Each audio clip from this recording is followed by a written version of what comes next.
Have you ever wondered why Singaporeans are constantly engaging in the process of buying bigger and bigger properties despite the prices getting higher and higher? Well, the first major launch of 2025, we saw Ori and Toa Payoh by CDL, a sale of 86% and an average of 2,700 per square foot. Out of just 777 units, there is over 2,100 checks collected, and 30% of units will step out in the first hour of launch. And that same weekend, we saw Magna House, a freehold condo along Upper East Coast Road, sold 63% of the units at an average price of 2,409 per square foot. And let's not forget, last year, November, there was a blockbuster project of the year, Emerald of Katong by Sim Lim, that sold out 99% at 2,621 per square foot. So, what is driving this incredible demand? And what's the hype all about? And more importantly, what's the concept behind all this? Hey everyone, thank you for watching this video. If this is your first time here, welcome to the channel. I'm Avim and I'm here to share real estate content by providing in-depth analysis, new launch projects overview, and practical tips to help you make smarter property decisions. If you find this video useful and serves you well, please do subscribe and like this video, and it will really help this channel to grow. Why are some homeowners engaging in this very competitive process? Well, it all comes down to something I like to call the 4 Ps concept. So, stamp duties, interest rates, agent commissions. You might think, is buying a property in Singapore even worth it? But if it's not, why do we always see people able to move from a BTO/a private property 2-bedroom, or if you're fortunate enough, to a 3-bedroom, and eventually upgrade to a 4 or 5-bedder or a landed property?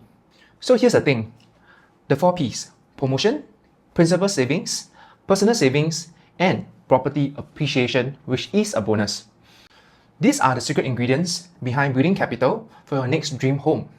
When all these 4 Ps comes together, it forms a down payment for your next bigger quantum. If you find yourself stuck at the first stop along the process, probably you are being too nitty-gritty about the numbers. But if you're able to look at the bigger picture, you'll be able to achieve one good cause. So what is this one good cause all about? And what is this bigger picture? The bigger picture is actually building capital. So let me share with you a real-life example. One of my clients, very young, probably started his property journey at the age of 33 years old. He started with a modest 2+study bedroom apartment in Kovan. So 3 years later, he sold it, he built up his capital, and now he upgraded to a stunning 2.6 million home.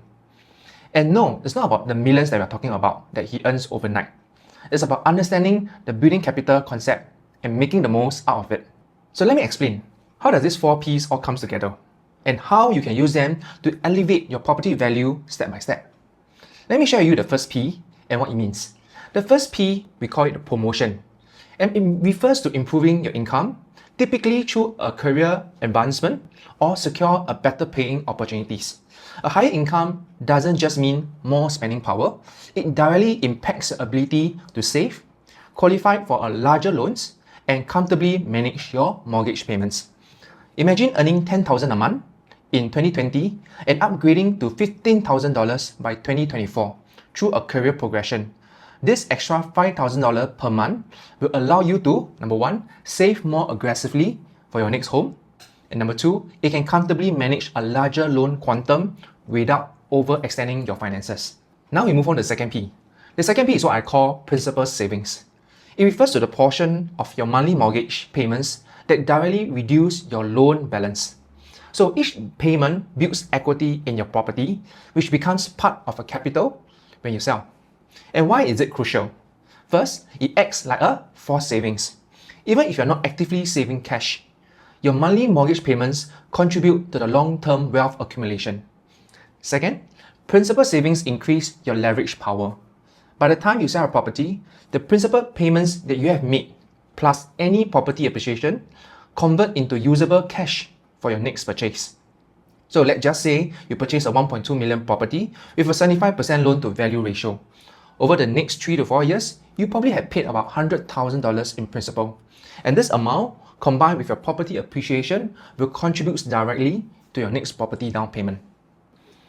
Promotions and principal savings often go hand in hand together with the remaining 2 Ps, which are personal savings and property appreciation. So what is personal savings? It actually means your financial discipline, and personal savings are the funds you accumulate from your income after expenses.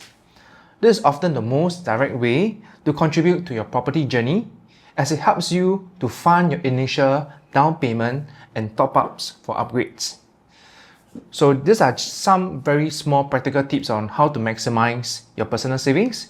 You can budget wisely. You can allocate a fixed percentage of your income, like 20-30%, towards your next property funds. You can automate savings. Use tools or apps to really track your money regularly without having to think about it. And definitely stay invested and optimize your lifestyle. Let me give you an example. Imagine you need $600,000 for the down payment of a $2.2 million property. If your principal savings and property appreciation over the years cover $550,000, your personal savings of $50,000 are the critical piece to make this upgrade possible. Now, we come to the final and the last piece, which is property appreciation, or we call it the wealth multiplier. Property appreciation refers to the increase of your property market value over time. This can result from factors like your unit resaleability and the exit strategy. Property appreciation generates capital growth and gives you the compounding effect. The earlier you invest, the longer you have to benefit as price increases over time, even the modest one over multiple property cycles. Alright, so let me give you an example. In year 2020, you buy a 2-bedroom apartment at Queenstown for $1.2 million. 4 years later, you decide to sell it and you sell it at $1.45 million. You will realize a capital appreciation of $250,000. And this amount, combined with your principal savings and your personal savings, becomes the springboard for your next purchase. And speaking of which, here's a question to also ponder over. Do you think property value is more important or property profit is more important? Take for example, you bought a property for $750,000 and today is valued at $1.5 million. At the age of 65 years old, you have fully paid up your property. On the other hand, you bought a landed property at $3 million and the value of the property today stays the same at $3 million. Similarly, you have fully paid up the property at age 65, but there's zero profit. So looking at these two comparisons, which one will you go for and why so? Stay tuned to my channel and I'll be doing a video to cover and share more about this. So coming back to the bigger picture of building capital.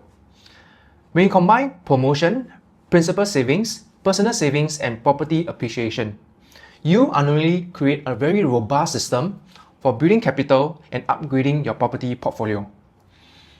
So it's not just about money making all the time, but it's really about the 4 P's coming together to build this capital so that you can move on to your next bigger purchase.